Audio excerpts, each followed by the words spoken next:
9월 1일 우리 9월의 첫날을 또 하나님께 또 예배로 드리게 되어서 참 기쁘고 감사한 마음이 듭니다. 하나님께서 이 9월을 새로 시작하면서 하나님 그런 마음을 주신 것 같아요.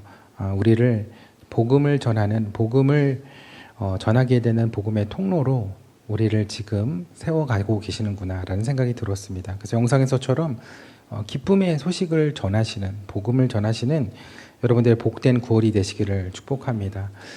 9월에는 특별히 민족의 명절인 추석이 있잖아요. 그래서 하나님이 더 그런 마음을 주신 것 같아요. 명절이 다가오면 모임을 위한 준비를 이제 하게 되죠. 요즘에는 참 문화가 많이 달라져서 일정 장소, 식사 이런 것들이 많이 바뀌게 된 것 같아요. 집에서만 모이는 것이 아니라 또 외부에서도 숙소를 빌려서 모이기도 하고 어쨌든 가족의 환경이나 분위기들이 다 다르긴 하겠지만 어쨌든 그 마음의 준비들은 다 하시는 것 같아요. 부모님과의 친지들을 만나는 것이 편하신 분들도 있지만 또 그게 그렇게 썩 편하지 못한 분들도 분명히 계실 것이라는 생각이 듭니다. 그러나 우리가 그 가족들을 만나는 그 만남의 시간들을 준비하면서 그냥 만나는 것이 아니라 이 시간들을 통해서 우리가 말씀과 기도로 준비하며 명절을 한번 맞아보면 어떨까. 그러면 그 시간을 통해 하나님의 일하심과 역사하심을 볼 수 있는 그런 복된 명절로 또 하나님께서 허락하시지 않을까라는 생각이 들었습니다.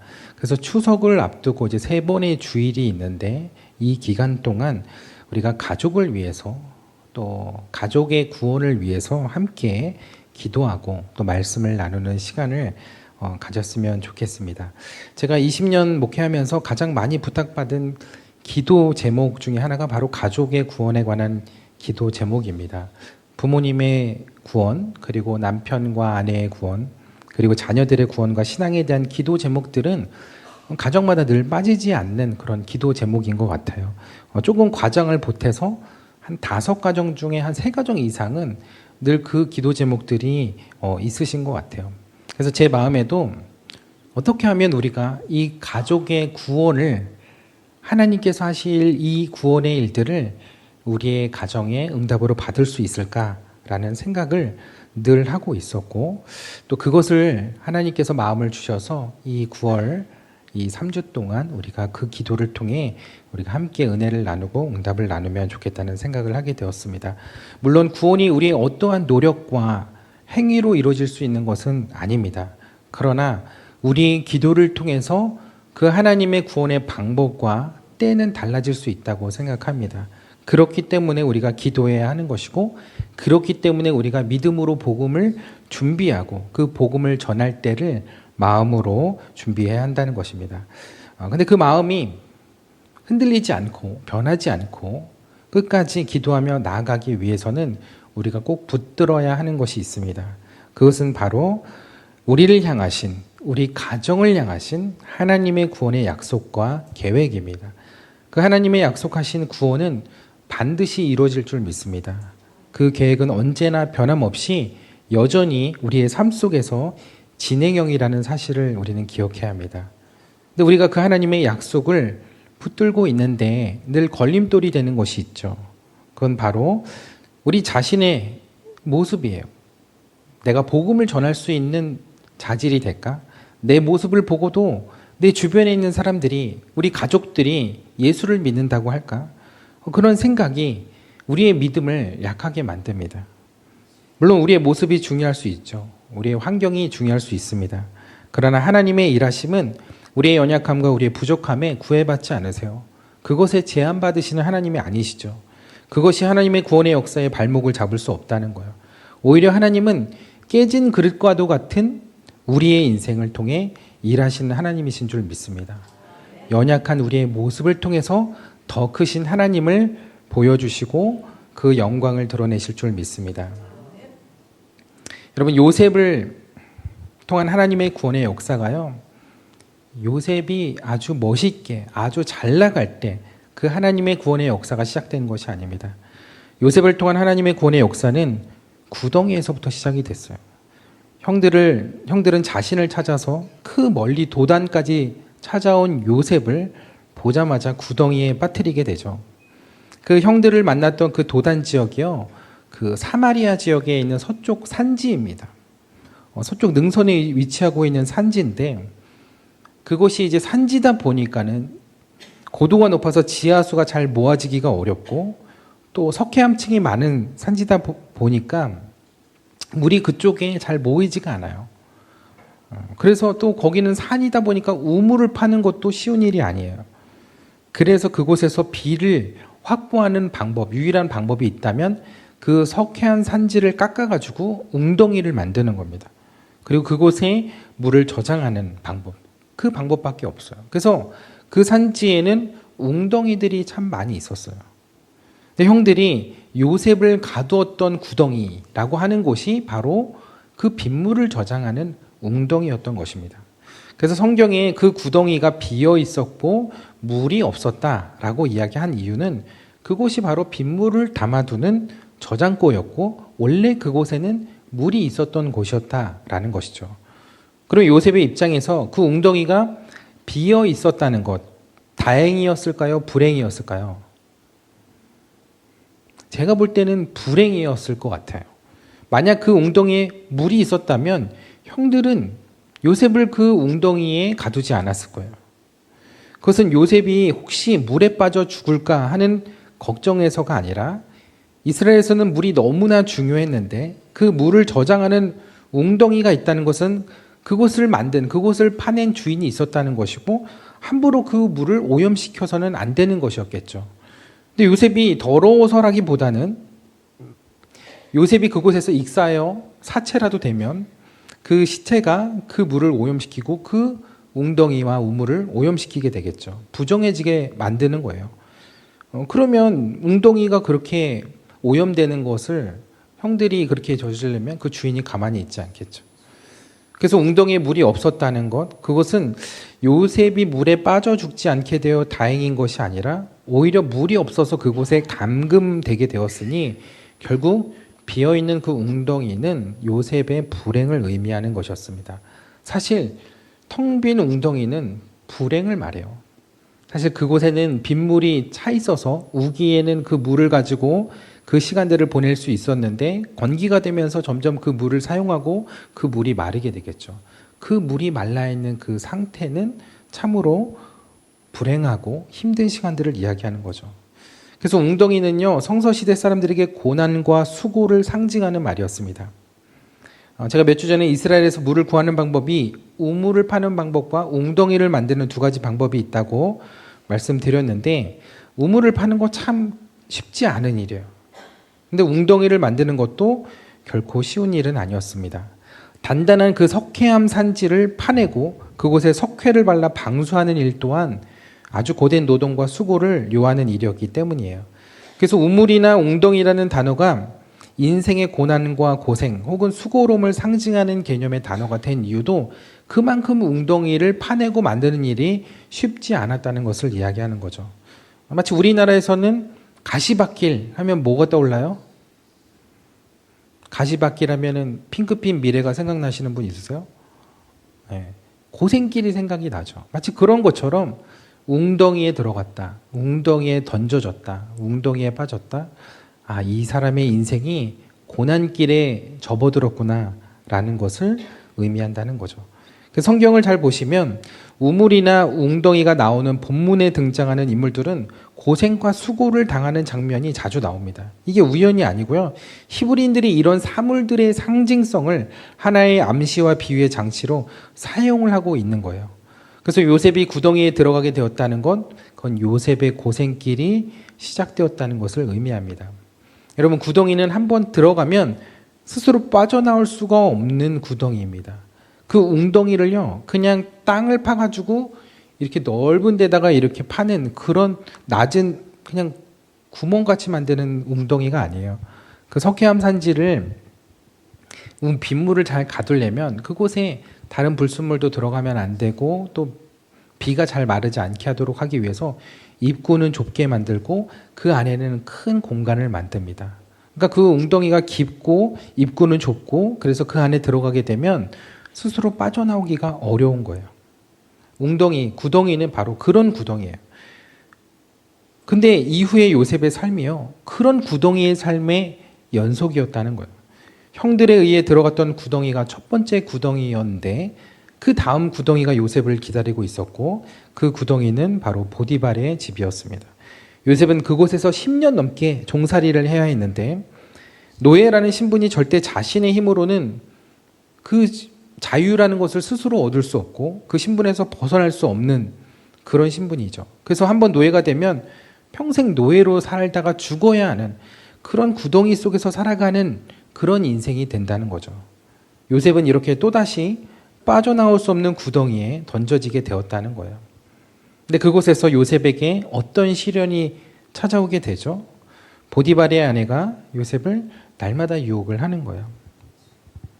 그러나 요셉은 단호히 거절을 했고 이에 앙심을 품은 보디발의 아내가 요셉이 자신을 겁탈하려고 했다면서 누명을 씌우게 되죠.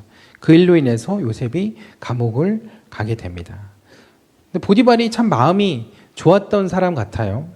자신의 아내가 그런 일을 당했다고 하면 여러분 그냥 야, 너 잘못했으니까 감옥에나 가, 이렇게 얘기했을까요? 아마 보통 주인이라면 노예가 그런 일을 저질렀다면 당장에 그 자리에서 죽였을 거예요. 근데 그러지 않았다는 거죠. 왜였을까요? 이에 대한 랍비들의 재미있는 설명이 있는데요. 그들이 이렇게 얘기를 합니다. 요셉이 덮치려 했다는 그 아내의 말이 거짓말이라는 것을 보디발이 금세 알게 되었는데 어떻게 알았냐? 바로 보디발의 아내가 가져온 옷을 보고 알았다는 거예요. 아내의 말대로라면 요셉의 옷은 앞에서 찢어져야 했는데 뒤에서 찢어졌다는 거예요. 그 말은 도망가는 요셉을 뒤에서 붙잡다가 옷이 벗겨지고 찢어졌다는 거죠. 보디발은 요셉이 결백하다는 것을 알았지만 그러나 이 사실이 알려지면 이미 보디발의 아내가 그런 마음을 가지고 있었다는 것만으로도 집안 망신에 본인의 체면도 말이 아니기 때문에 그냥 모든 것을 묻고 요셉을 그냥 감옥에 보내는 것으로 일을 마무리하려 했던 것입니다. 그래서 요셉을 죽이지 않고 그냥 감옥을 보낸 이유에 대해서 랍비들이 그렇게 설명을 한다는 거죠. 그런데요, 요셉이 그렇게 감옥에 가게 된 것은 보디발의 배려가 아니라 사실은 하나님의 계획이었습니다. 요셉에게는 너무나 황당하고 억울한 감옥이었지만 그를 그곳으로 인도하신 분은 바로 하나님이셨다는 거죠. 근데 요셉이 갇혔던 감옥이 어떤 곳이었을까요? 뭐 감옥이 감옥이지라고 생각하실 수 있는데 당시의 감옥은 우리가 생각하는 그냥 이렇게 쇠창살이 있고 이렇게 건물로 따로 있는 구치소 같은 그런 감옥이 아닙니다. 요셉이 이제 그곳에서 만난 술 맡은 관원장의 꿈을 해몽해주고 자신의 억울함을 이제 이렇게 이야기를 하는데요. 창세기 40장 15절에 보니까 나는 히브리 땅에서 끌려온 자요 여기서도 옥에 갇힐 일은 행하지 아니하였나이다 라고 이야기를 했습니다. 근데 여기서 주목하게 되는 단어가 바로 옥이라는 단어인데요. 이 감옥에 대한 이 단어를 히브리어로 뭐라고 썼는가 보니까 보르라고 이렇게 썼습니다. 근데 이 단어가 보르의 뜻이 무엇이냐면 바로 구덩이, 웅덩이라는 뜻이에요. 근데 왜 감옥에 구덩이라는 뜻의 단어를 썼을까요? 그게 뭔가 비유나 은유적으로 쓰는 표현이 아니라 진짜로 요셉이 있었던 그 감옥이 구덩이였다는 것을 이야기하는 거예요. 고대의 많은 감옥들이 바로 이런 구덩이로 만들어졌다는 거예요. 그러니까 따로 건물을 만든 것이 아니라 아니 뭐 죄 지은 사람들이 뭐 얼마나 그 사람들을 배려해 주려고 그렇게 힘들게 그 당시에 건물 짓는 것도 쉽지 않은데 건물에다가 그 사람들을 모시고 있겠어요. 그냥 웅덩이에다가 그냥 가둬둔 거예요. 그래서 예레미야 38장에 보면 예레미야 선지자가 갇혔던 감옥도 구덩이였다는 것을 이제 알 수 있습니다. 그래서 요셉이 바쳤던 감옥이 바로 이러한 구덩이였다는 것이죠. 이처럼 요셉이요 3번씩이나 그 인생에서 빠져나올 수 없는 구덩이에 던져졌습니다. 첫 번째 구덩이에서 두 번째 구덩이로, 두 번째 구덩이에서 세 번째 구덩이로. 근데 그 구덩이가 갈수록 나아지는 구덩이가 아니라 더 깊고 더 험난한 구덩이로 들어가게 되었다는 거죠. 요셉은 도무지 자신이 왜 그런 구덩이로 들어가야 하는지, 왜 나의 구덩이 같은 인생은 끝이 안 보이는지 도무지 이해가 되지 않았을 거예요. 근데 훗날 요셉이 애굽의 총리가 된 후에 아버지 야곱의 장례를 치르기 위해 가나안에 잠깐 다녀오게 되는 일이 있었거든요. 그 창세기 50장에 나오는데 유대인들의 전승에 따르면 그때 요셉이 형들에 의해 그렇게 던져졌던 그 구덩이를 지나가게 되었다고 그렇게 이야기를 합니다. 그래서 요셉이 그곳을 지나가면서 잠시 가던 발걸음을 멈추고 그 구덩이에 가서 잠시 생각에 잠긴 거예요. 여러분, 그 구덩이가 어떤 구덩이예요? 형들이 자신을 죽이려고 던져 넣은 구덩이잖아요. 그 캄캄한 구덩이에 빠져서 그 어린 나이에 제발 살려달라고 목이 쉬도록 외쳤던 그 구덩이, 정말 생각하기도 싫고 트라우마를 일으키는 그런 장소였을 거예요. 근데 요셉이요, 그 구덩이를 향해 축복하고 하나님께 감사를 드렸다고 합니다. 어떻게 그럴 수 있을까요? 성경에 나온 이야기 아니에요. 유대인들의 전승에 나온 이야기인데 어떻게 그럴 수 있었을까요? 그곳을 지나가던 요셉은 이제 그 지나온 구덩이의 여정 속에 하나님의 인도하심과 선하신 계획이 있음을 보았기 때문이에요. 처음 구덩이 들어갔을 때와 다시 그 구덩이를 갔을 때는 완전히 다른 요셉이었죠. 그 요셉은 그 구덩이의 시간들을 통해 하나님의 놀라운 구원의 계획들이 이루어져 가고 있었다는 것을 그제서야 알았을 거예요. 구덩이에 빠져 있는 동안에는 알 수 없어요. 내가 왜 이 구덩이에 있는지, 내가 이 구덩이에서 왜 이런 일을 당해야 되는지, 이곳에서 무슨 하나님의 뜻을 찾을 수 있는지 도무지 알 수 없어요. 근데 구덩이를 나와서 구덩이를 지나고 보니까 하나님께서 나를 그곳에 있게 하셨고 그곳에 있게 하신 하나님의 놀라운 계획을 보게 하셨다는 거죠. 그래서 그때 요셉은 그 구덩이 가운데 나를 있게 하시고 그 깊은 수렁에서 나를 이끌어 주신 하나님을 감사함으로 고백할 수 있게 되었다는 거예요. 저는 이 장면을 보면서 생각하면서 찬양이 떠오른 찬양이 있는데요. 이제 제가 이 찬양을 같이 부를까 했지만 이 찬양을 여러분들이 아는 사람이 거의 없을 거라는 생각이 들어서, 왜냐하면 이 찬양이 잘 알려지지 않은 찬양이에요. 근데 제가 너무나 아끼는 찬양이거든요. 제가 정말 힘든 시기에 이 찬양이 저에게 굉장히 큰 위로와 힘을 주었던 찬양이고, 제가 그래서 그 분당 만나교회에서 맨 처음 설교, 첫 번째 설교를 할 때 이 찬양을 제 결단곡으로 불렀던 그런 찬양입니다. 근데 이 찬양이 제목이 감사함으로라는 찬양이에요. 감사함으로. 근데 심부름이라는 그 앨범에 있는 찬양인데 연예인들이 그 CCM 찬양을 부른 이제 그 앨범이거든요. 근데 연예인들이 불렀는데 많이 생각보다 모르는 분들이 많이 계세요. 근데 제가 그 중에서도 이 찬양을 너무나 좋아하고, 이 찬양을 부른 가수가 유리상자의 이세준이라고, 제가 조금 이거보다 살이 덜 있었을 땐 이세준 닮았다는 얘기도 들었는데 네, 이세준이 부른 감사함으로라는 찬양입니다. 그래서 훗날 이집트의 총리가 되어서 그 구덩이를 지나가는 요셉이 여호와가 함께 하심으로 내가 이 자리에 있었고 감사함으로 하나님께 고백할 수 있습니다라는 찬양인데, 잠깐 이 찬양을 여러분들과 함께 듣고 와보겠습니다.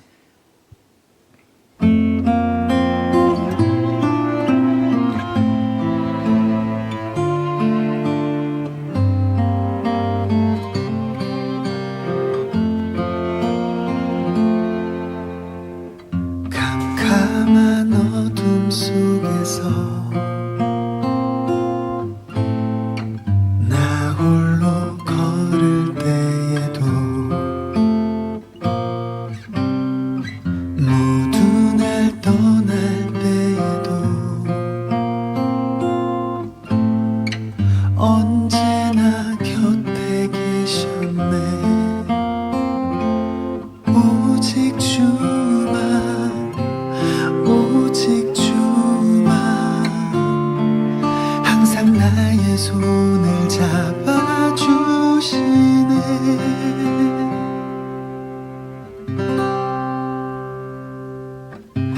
내 눈물을 감사함으로 내 아픔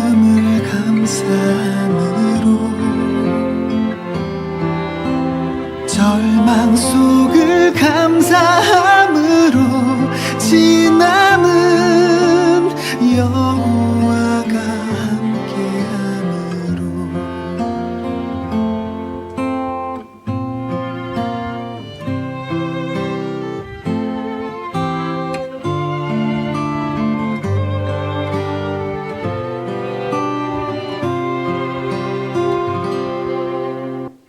네, 2절부터는 각자대로 유튜브에서 검색해 보시면 들어보실 수 있거든요.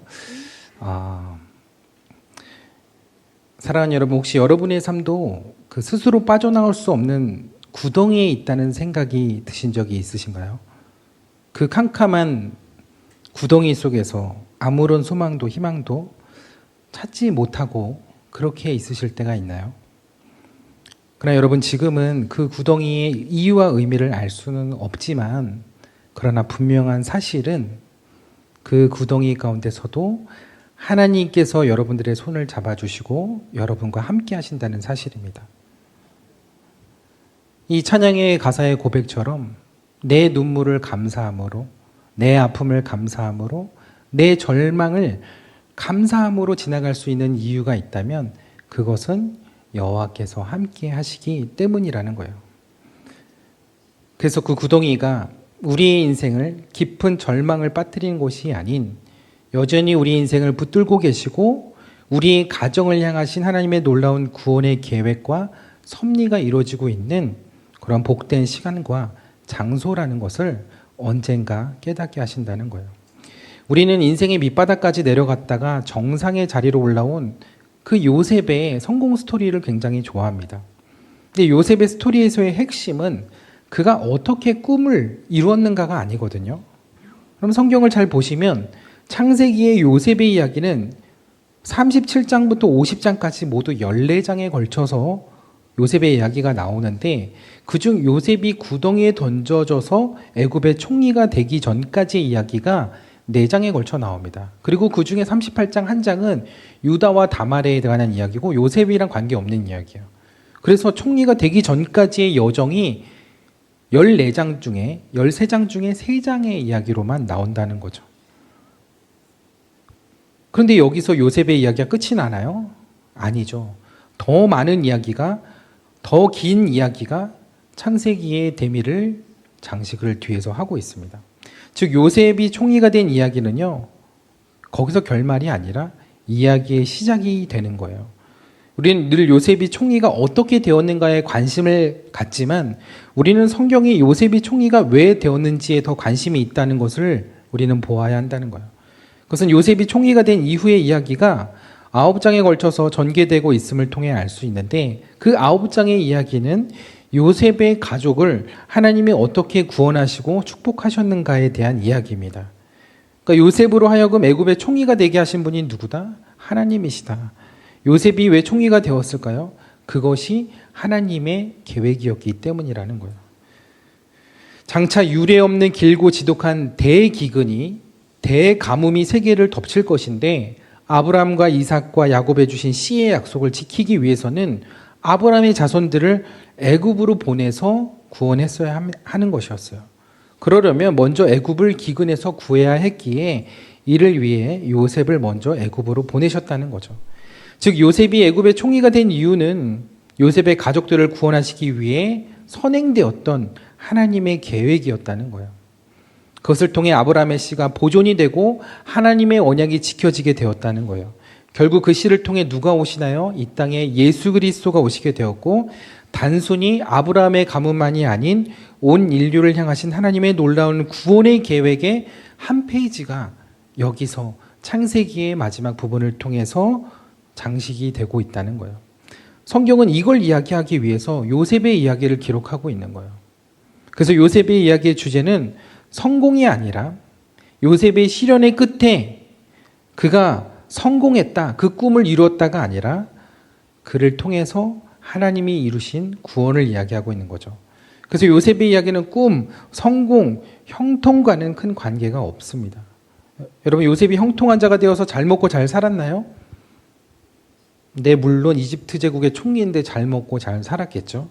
근데 성경은 요셉이 자수성가해서 잘 먹고 잘 산 이야기, 그러한 요셉의 성공 신화를 말하려는 것이 절대 아니라는 거예요.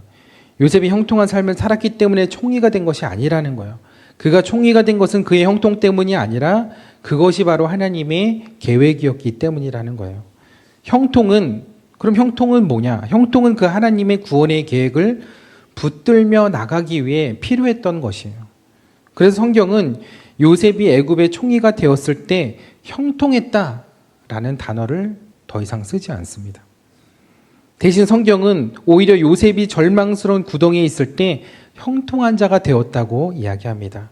보디발 집에 노예로 있는데 형통한 자가 되었다고 했어요. 억울한 누명을 쓰고 감옥에 갇혀 있는데 하나님께서 그 요셉을 형통하게 하셨다고 했어요. 여러분, 형통이라는 단어가 히브리어로 찰라흐라는 단어를 사용합니다. 이 말의 원뜻이요, 내가 원하는 대로, 내가 뜻하는 대로 모든 것이 술술 잘 풀리는 걸 형통이라고 하지 않습니다. 여기서 쓴 찰라흐는요, 막힌 것들을 뚫고 나가는 것, 강을 건너는 것, 장애물을 극복하는 것, 이게 형통이고 이게 찰라흐입니다. 그래서 하나님의 구원의 계획을 붙들고 어떠한 장애와 환경도 뚫고 지나가는 것, 그게 형통이라고 성경은 이야기하고 있는 거예요. 요셉의 삶에 수많은 구덩이들이 있었지만 그 시간을 꿋꿋이 지나가는 것, 그게 형통인 거예요. 요셉은 하나님의 약속과 계획의 종착점이 어디인지 당장에 그것이 보이지 않았지만, 그러나 하나님의 신실하심과 그 약속을 믿고 형통함으로 그 구덩이들을 뚫고 지나간 거예요. 여러분, 함부로 형통하게 해달라는 기도를 하면 안 될 것 같아요. 왜냐하면 그 형통이 필요한 것은 정말 내가 고난의 순간, 고난의 시간 가운데 구해야 되는 것이기 때문이에요. 결국 그 웅덩이를 지나가는 그 과정들, 하나님께서는 요셉에게 형통을 허락하여 주셨고, 그 구덩이를 넘어서 그 구덩이에서 나와서 하나님의 구원의 계획을 이루는 자리에까지 이룰 수 있게 되었다는 거예요. 그래서 그 시간들이 쓸모없거나 허비된 시간들이 아니라 하나님의 놀라운 계획이 하나하나 성취되는 그런 시간이 되었다는 것입니다. 여러분, 참 재밌는 게 창세기 50장 오늘 읽은 20절과 21절의 본문을 보면요, 야곱이 죽고 나서 형들이 요셉에게 다시 한번 살려달라고 이야기를 합니다. 아니, 이 이야기는 앞에서 분명히 얘기했던, 요셉 앞에서 고백했던 형들이 갑자기 다시 요셉에게 무릎을 꿇는 장면, 야곱 아버지가 죽었다고 해서 형들을 이제 요셉이 가만히 두지 않을까라는 그 불안함이 늘 형들에게는 있었던 것 같아요. 왜 이 이야기를 창세기의 마지막 부분에서, 마지막 장에서 다시 한번 이 이야기를 언급하고 있는 걸까요? 그것은요, 하나님의 구원의 약속은 어떠한 순간에도 취소되지 않는다는 거예요. 하나님은 구덩이와 같은 우리의 삶도 선으로 바꿔주시고 하나님의 구원의 계획을 따라 우리를 구원으로 인도하셨는데 그것이 우리의 상황과 환경에 따라 변하지 않는다는 거예요. 그 약속을 다시 한번 확인시켜주고 이 말씀이 출애굽기로 이어지는 것이죠. 그리고 그 출애굽에 모세를 통해서 그 민족을 구원하시는 하나님의 놀라운 구원의 역사가 계속해서 이어져 나가고 있다는 것입니다. 그러므로 우리의 삶을 향하신, 우리의 가정을 향하신 하나님의 구원의 시간표 절대 멈추지 않는다. 우리가 기도했다면, 우리의 가정을 위해 기도했다면, 우리의 부모님을 위해 기도하고 우리의 남편과 아내와 자녀들을 위해서 기도했다면 그 기도에 대한 하나님의 일하심과 하나님의 구원의 계획의 시간표는 결코 멈추지 않는다는 것입니다. 그러기 때문에 우리가 그 하나님의 계획을 붙들어야 하는 것입니다. 그 계획을 끝까지 신뢰해야 한다는 거예요. 비록 내가 아무것도 할 수 없는 구덩이에 있는 것 같지만 오히려 그때가 주님이 일하시고 주님의 계획이 이루어지고 있는 시간임을 믿으시기 바랍니다.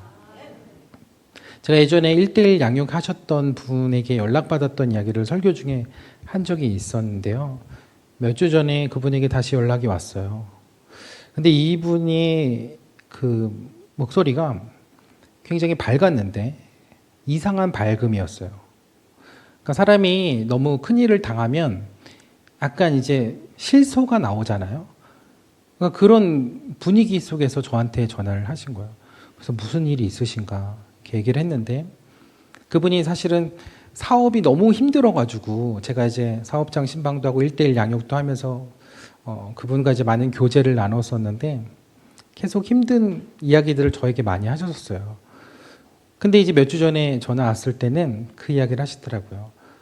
자기가 이제 사업도 접어야 되고 이제 가족도 이제 없는 상황인데 몸이 이상이 계속 이상 증세가 있었지만 이제서야 병원을 갔는데 대장암 말기라는 거예요.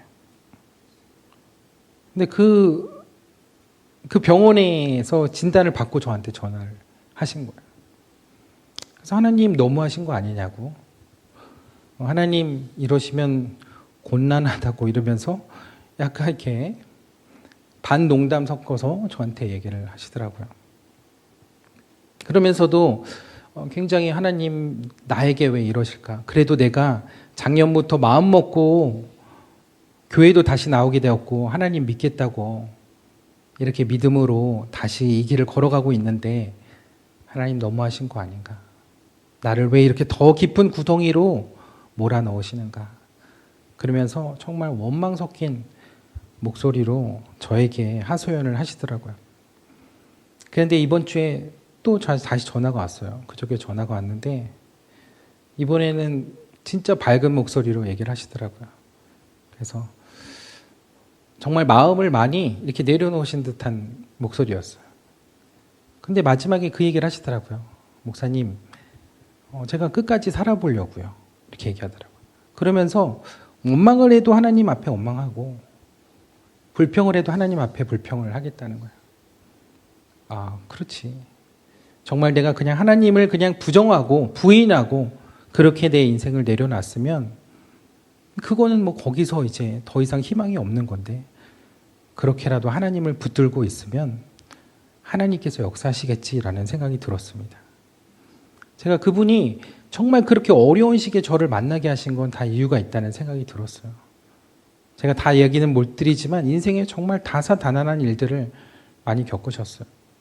그리고 나서 정말 10년 전에 교회 잠깐 나왔다가 교회 전혀 안 다니다가 10년 만에 다시 돌아와서 교회 등록을 하고 저와 이제 1:1 양육을 이제 하게 된 거예요.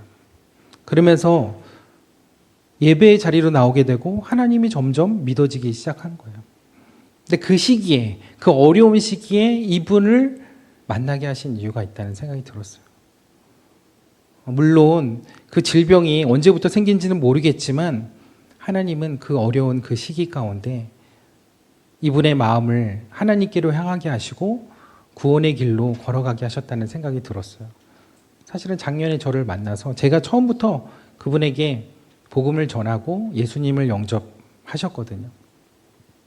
그것이 하나님의 분명한 계획 가운데 그 이 어려운 구덩이와 같은 이 시간들 속에 하나님께서 그 구원의 일들을 진행하고 계신다는 생각이 들었습니다. 앞으로도 그분에게 어떤 일들이 또 어떤 하나님의 역사가 있을지는 모르겠지만 제가 그분을 축복하면서 기도했어요. 하나님, 형통한 은혜가 있게 해주세요. 그 구덩이를 뚫고 지나가는 그 장애를 극복하는 그 형통한 은혜 우리 성도님에게 있게 해주세요 라고 기도를 해드렸습니다. 제가 지난주에 이제 또 장례가 있어서 저희 교회 성도님 아버님이 돌아가셔서 장례를 다녀왔는데 두 번의 이제 심정지가 오셔가지고 두 번째는 의식이 이제 없으신 상황이었는데 병원에서도 이제 마음의 준비를 이제 하게 한 것 같아요. 근데 제가 그 집사님에게 집사님 지금이 어떻게 보면 마지막 기회일 수도 있습니다.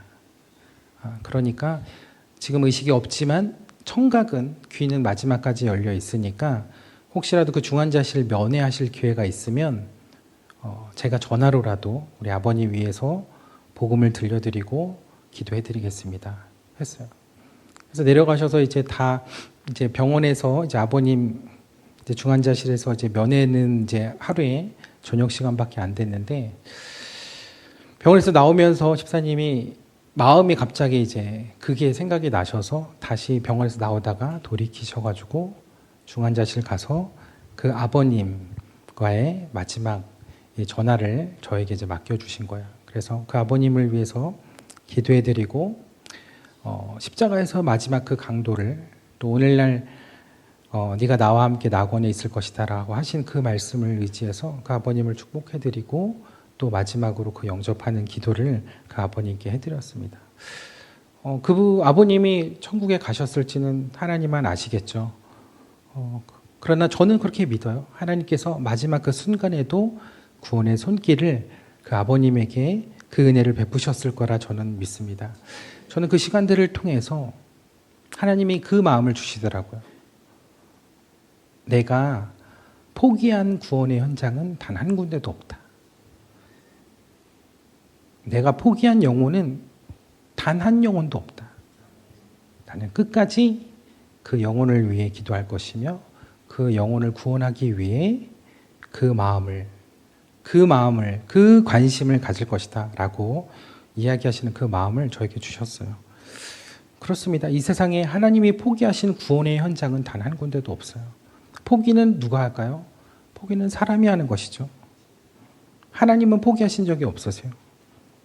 그러니 여러분 모습을 보고 포기하실 필요 없어요. 사람을 보고 실망할 필요 없어요. 내 환경을 보고 낙심할 필요 없어요. 하나님의 구원의 계획은요, 그 구덩이에서 멈춰 있는 것이 아니라 여전히 그 구덩이에서도 진행형이라는 사실을 우리가 믿기 때문이에요. 그래서 우리가 낙심할 필요 없어요. 그 가운데서도 하나님이 일하심을, 하나님께서 구원을 이뤄 가심을 우리가 믿고 그 하나님의 계획을 붙들어야 할 줄 믿습니다. 그래서 구원받을 영혼을 위해 기도하는 그곳에 내 삶의 가정에 그리고 일터 위에 언제나 그 하나님의 구원의 계획이 이루어져 가고 있음을 믿으시고 형통함으로 나아가실 수 있는 여러분 모두의 삶이 되시기를 주님의 이름으로 축복합니다. 앞으로 우리가 추석을 앞두고 정말 기도하셨으면 좋겠어요. 언제 그 기회가 올지 모르지만 마음으로 먼저 기도하고 준비하셨으면 좋겠어요. 그리고 전할 복음을 준비하셨으면 좋겠어요. 전문적으로 준비 안 하셔도 돼요. 멋있게 준비 안 하셔도 돼요. 그냥 하나님께서 우리 아버지를, 우리 어머니를 구원해 주실 것을 믿고 하나님이 엄마 아빠를 사랑하신대. 그 한마디로, 그 마음으로 우리 부모님을 위해, 우리 가족을 위해 기도할 때 하나님께서 그곳이 구덩이가 아닌 하나님의 구원을 이뤄 가시는 믿음의 현장, 복음의 현장으로 만들어 주실 줄 믿습니다. 캄캄하고 보이지는 않지만 주님과 동행하는 이 길 가운데 주님의 이끄심을, 주님의 손길을 우리가 보게 됩니다. 내가 바라보는 것이 다가 아니고 내가 바라보는 것도 다가 아님을 압니다. 그러기에 우리가 주님의 마음으로, 주님이 함께 하심으로 다시금 주님이 주시는 그 형통함으로 우리가 다시금 이 길을 잠잠히 걸어가기를 원합니다. 주님이 부르신 그 산에 올라 주님과 함께 동행하게 하여 주시고 우리의 삶을 맡겨주신 그 자리 가운데 주님을 찬양하며 주님을 예배하며 구덩이와 같은 이 고단한 여정을 주님과 함께 걸어가겠습니다. 주님, 우리에게 맡겨주신 그 가정을 위해 기도하겠습니다. 주님, 우리에게 맡겨주신 그 삶을 우리가 믿음으로 걸어가겠습니다. 내가 비록 구덩이와 같은 환경과 아무것도 할 수 없는 그 자리에 있을지라도 주님께서 그곳에서 우리를 이끌어 주시며 우리를 건져 주시는 그 주님을 우리가 믿고 고백하며 나아가기를 원합니다. 하나님의 크신 계획을 지금은 다 할 수 없지만 지금 이 자리에서 주님을 신뢰하며 주님을 믿으며 주님을 바라며 우리가 기도하며 나아가기를 원합니다. 주님, 이곳 가운데 함께하여 주시고 우리의 발걸음마다 동행하여 주옵소서. 우리의 가정 위에, 우리의 삶 위에 주님 함께하여 주옵소서. 그 삶의 자리에서 형통한 은혜를 허락하여 주옵소서. 우리 이 시간 주여 한번 부르짖고 함께 기도하겠습니다. 주여.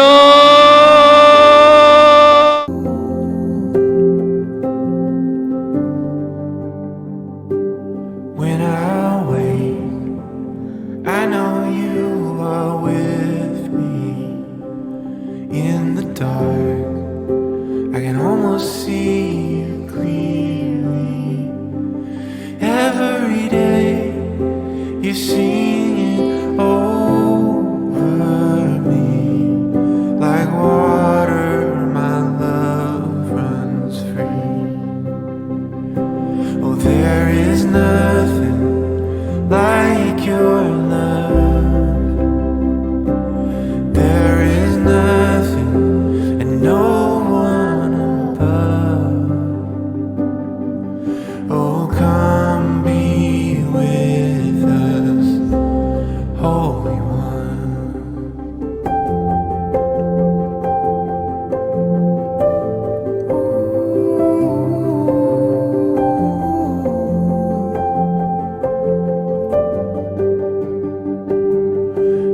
my pain. I know you can feel it. There I find the comfort in your spirit. And every day you sing it over me. Like water, my love runs free.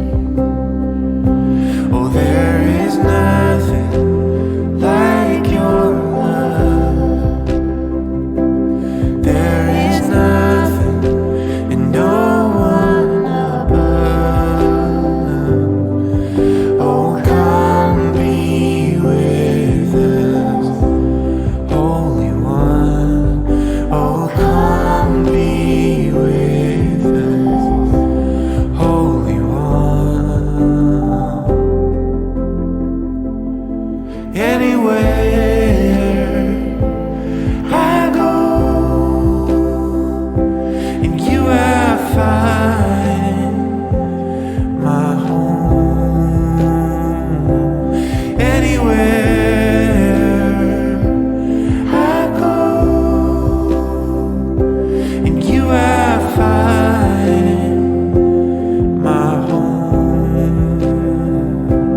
There is nothing like your love. There is nothing and no one above. Oh, come be with us, Holy One. Oh, come be with us, Holy One. Oh, come be with us, Holy